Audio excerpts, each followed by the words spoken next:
Hey guys, how's it going? Thank you for stopping by. And today we will be talking about Omega Seamaster. Um, the first Omega Seamasters made in 1948, and the reason I'm doing this video is because I had a few questions.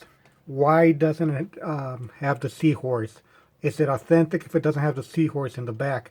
Well, guys, the answer is yes. It is authentic. Even if your Omega Seamaster doesn't have the seahorse in the back, it is authentic. Omega started in 1948. The first productions of Omegas didn't have the seahorse in the back. It only said Seamaster and 1948. If it's an older Seamaster, like this one here, it would indicate this is the first production run of the Omegas. So if it doesn't have the Seamaster and it looks a little bit like that, it only means it's extremely old. It's 1948, 1949 Omegas. This one here, even though it had a terrible redial, as you can see, I'll zoom in into the dial. Somebody redialed this watch, and they did a terrible job. So I will be sending it to get another to refinish the dial. Um, Omega has had a lot of models.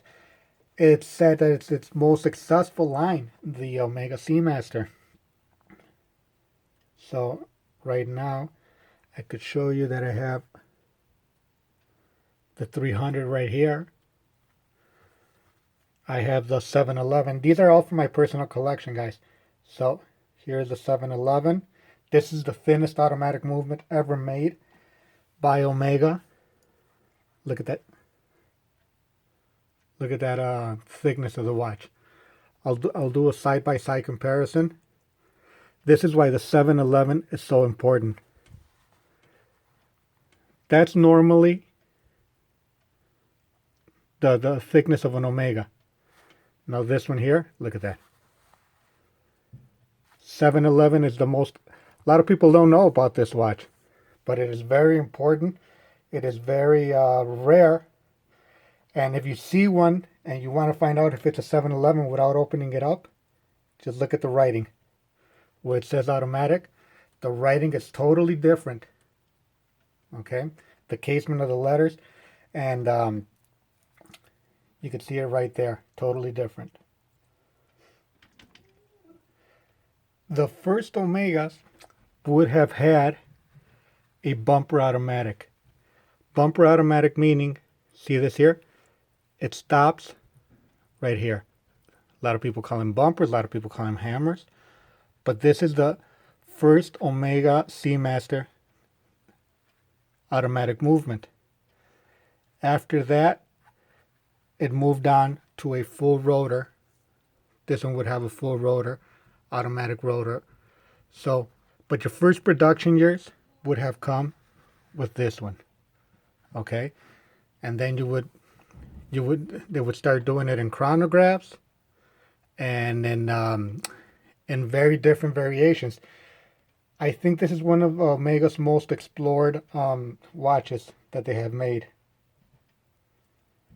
The Seamaster. And I'm going to show you. This is an old book I have. This is talking about the DeVille. The DeVille was the first one piece case they started making. So it's a very important Seamaster, that DeVille. I'll see if I could zoom into the book so you could see it. These would all, or most of them, would have the seahorse in the back. Okay? So, I'm sorry about the camera. It's not working good today, guys. Okay, now about the seahorse part that you guys were asking. This one here, if you see, it says nothing. It'll say Seamaster here on the top, and it'll say waterproof on the bottom. Let me see if I could zoom in. Waterproof and Seamaster. Okay, now this one here will have your Seamaster logo on the back. Okay, guys? So If it doesn't have it, it doesn't mean that it's a fake. It just means it's an older model, or it's a model from the 70s actually that didn't come with the logo. Okay. Now, I'm here at the Omega Museum, and if I click here, it's going to show you the very first Omega Seamaster. Okay, that's the 1948, the very first Omega Seamaster. Same watch we have here. Look at the crown. Okay, and look at the hands. That is this watch right here. The very first production run. And this run came out in 2K sizes. 30, 33, 34 millimeter and a 32 millimeter. I have the smaller one right here. Okay, this one was not chronometer certified, but the other one with the bigger case was. So, and it would say it in the bottom. It would say in the bottom of the picture. Okay, this being chronometer certified would only be reserved for a constellation. So here we go, guys. If you're walking around one day around a show and you see these, don't be afraid to jump on them, even if they don't have the seahorse in the back. Okay, this is the younger model, and the only reason I got this one, it's because it's a 99. So being 2017, that's what, 18 years old. 18 years old is vintage in my book, because I only collect vintage.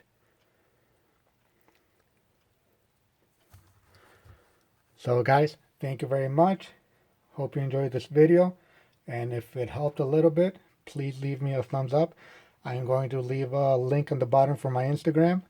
Please follow me on my Instagram, and any questions, I will answer them.